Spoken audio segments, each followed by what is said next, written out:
बोलिए श्री हरि लक्ष्मी नारायण की जय, कृष्ण भगवान की जय। कार्तिक मास स्नान दान की व्रत कथा। कार्तिक की कथा। एक सास थी, कार्तिक नहाती, 12 कोस जाती 12 कोस आती। बहू जो थी वह कठौता में पानी डालकर कहती थी, मन चंगा तो कठौती में गंगा। वहीं गंगा जी आ जाती थी और वह नहा लेती थी। एक दिन सासू की नथ बह गई। घर पर बहू नहाई तो उसके कठौते में आ गई। उसने निकाल करके उस नथ को रख लिया। सास आई, उदास होकर बैठ गई। बहू बोली, माँ जी आज उदास क्यों बैठी हैं आप? सास बोली, मेरी नथ गंगा जी में बह गई। बहू बोली, मेरे हाथ में वह नथ आ गई है। सास बोली, हाथ में आ गई है, वो कैसे? बहू बोली, तुम तो 12 कोस आप जाती हो और 12 कोस आप नहा करके आती हो, और मैं तो कठौते में पानी डाल करके कह देती हूँ, मन चंगा तो कठौती में गंगा, और गंगा जी वहीं पे आ जाती हैं। उसी में मैं तुम्हारी नथ बह कर आई और मैंने ले ली है। जैसे सास को आई किसी को न आइयो, बहू ने आई सबने आइयो, कहते सुनते हुंकार भरते की जय। कार्तिक की 5 की एक कथा। एक ब्राह्मण ब्राह्मणी थे, 7 कोस गंगा जमुना नहाने जाया करते थे। ब्राह्मणी थक जाती थी जाने में। एक दिन बोली, कोई बेटा होता तो बहू आती, घर में खाना बना हुआ मिलता, कपड़े धुले मिलते। ब्राह्मण बोला, तूने बड़ी बात कही, लो मैं तेरे लिए बहू ला देता हूँ। एक पोटली में चून बांध दे, उसमें थोड़ी सी मोहर असरफी डाल दे। उसने पोटली बांध दी, ब्राह्मण चल दिया। कुछ दूर पर जमुना जी के किनारे लड़कियां अपने अपने मिट्टी के घर घरौंदे बनाकर खेल रही थी। उसमें से एक बोली, मैं तो अपना घर नहीं बिगाड़ती, मुझे तो रहने को चाहिएगा। ब्राह्मण को वह लड़की मन भा गई। अपने मन में सोचने लगा, यही एक समझदार लड़की है। वह उसके पीछे पीछे हो लिया।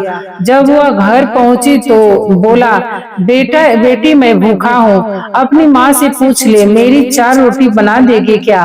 कार्तिक का महीना है, मैं किसी के घर में रोटी नहीं खाता, मेरे पास वह चून है, अपनी माँ को दे दियो और अपनी माँ से कह दियो कि चून छान लेगी। लड़की बोली, अच्छा बात है बाबा। उसने अपनी माँ से कहा कि माँ, बाहर बाबा बैठे हैं, उनकी रोटी बना दो तो आटा छान लेना। उसने आटा छाना, उसमें मोहर अशरफी निकली। वह बोली, उसके आटे में इतनी मोहर अशरफी है तो उसके घर में कितनी अशरफी होगी। जब बाबा रोटी खाने बैठा तो उसकी माँ बोली, बाबा तुम लड़के की सगाई करने जा रहे हो क्या? बाबा कहने लगा कि मेरा लड़का तो काशी जी में पढ़ने गया हुआ है, अगर तुम कहो तो खड़े कटारे में तुम्हारी लड़की को ब्याह ले जाऊं। अच्छी बात है बाबा। वो ब्याह कर ले गया। आकर बोला, रामू की माँ, किवाड़ खोल, देख मैं तेरे लिए बहू लाया हूँ। बुढ़िया बोली, दुनिया तो बोली मारे, तू भी बोली मार दे। हमारे तो 7 जन्म भी बेटा नहीं है तो बहू कहाँ से आएगी? ना तू किवाड़ खोल।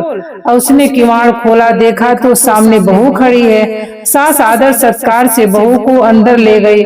बूढ़े बुढ़िया नहाते जाते, सासू सारा काम करती, खाना बनाती, कपड़े धोती, रात को उसकी पांव दबाती। इस तरह से बहुत समय निकल गया। सास बोली, बहू चूल्हे की आंच न बुझने दियो, मटके का पानी न खत्म होने दियो। एक दिन चूल्हे की आंच बुझ गई। बहू भागी भागी पड़ोस में गई, बोली, पड़ोसन मुझे थोड़ी सी आंच दे दो, मेरे चूल्हे की आंच बुझ गई है, मेरे सास ससुर आते ही होंगे, सुबह 4 बजे के गंगा जमुना नहाने गए हुए हूँ। पड़ोसन ने कहा, तू तो बावली है, मुझे तो ये यूं ही उठा कर ले आया है, तुझे तो ये यूं ही उठा कर ले आए हैं। उनके 7 जन्म में भी कोई बेटा नहीं है। बहू बोली, न इनका बेटा तो काशी जी में पढ़ने गया है। पड़ोसन बोली, न झूठ बोला है। बोली, मैं अब क्या करूं?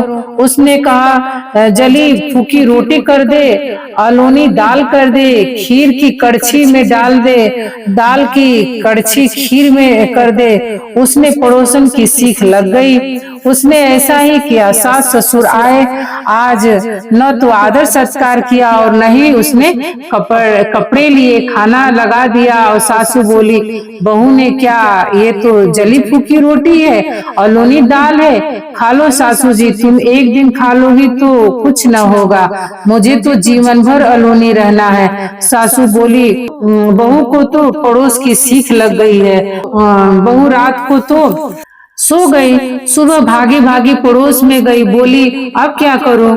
बोली सातों कोठे की चाबी मांग ले। जब सासू जाने लगी तो बहू आगे अड़ करके खड़ी हो गई, बोली बाद में जाना, पहले तू अपनी सातों कोठे की चाबी दे दो।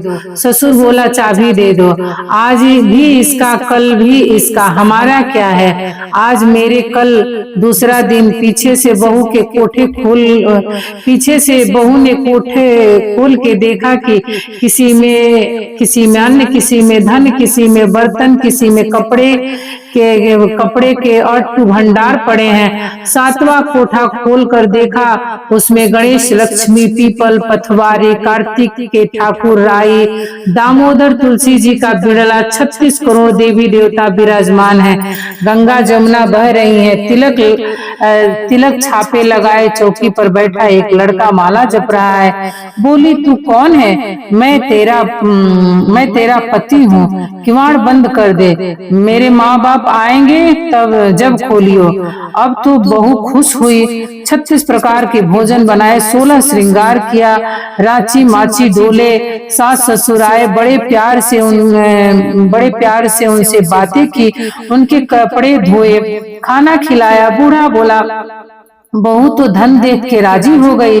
बहू सास के पैर दबाती जाए और कहती जाए, माँ जी तुम इतनी दूर 12 कोस गंगा जमुना नहाने जाती हो, थक जाती होगी, तुम घर में नहा लिया करो। सास बोली, बावली कहीं घर में गंगा जमुना बहती हैं? बहू बोली, हाँ माँ जी, चलो मैं दिखाती हूँ। उसने सातवां कोठा खोल कर दिखाया, उसमें गणेश, लक्ष्मी, पीपल, पथवारी, तुलसा, कार्तिक के ठाकुर, राई, दामोदर, शिव, पार्वती, 36 करोड़ देवी देवता विराजमान है। गंगा जमुना बह रही है, तिलक छापे लगाए चौकी पर बैठे एक लड़का माला जप रहा है। माँ बोली, तू कौन है? बोला, माँ मैं तेरा बेटा हूँ, तू कहाँ से आया है? मुझे तो कार्तिक के देवता ने भेजा है। माँ बोली, बेटा ये दुनिया क्या जानेगी, क्या जानेगा मेरा घर का पति धनी, क्या जानेगी देवरानी जेठानी, क्या जाने अगल बगल पड़ोसन की तू मेरा बेटा है।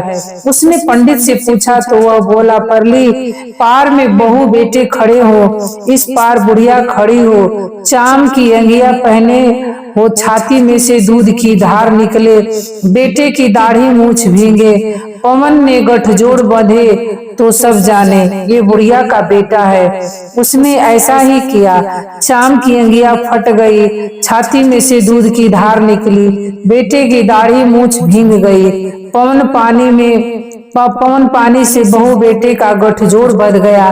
ब्राह्मण ब्राह्मणी बहुत खुश हुए। हे कार्तिक के ठाकुर, राई, दामोदर, कृष्ण भगवान, जैसे उस बहू बेटे दिए वैसे सबको दियो, जैसे उसकी इच्छा पूरी की वैसे सबकी इच्छा पूरी करियो। कहते सुनते हुंकार भरने वाले की जय। प्रेम से बोलिए विष्णु भगवान की जय, कृष्ण भगवान की जय, कार्तिक महात्मा की जय।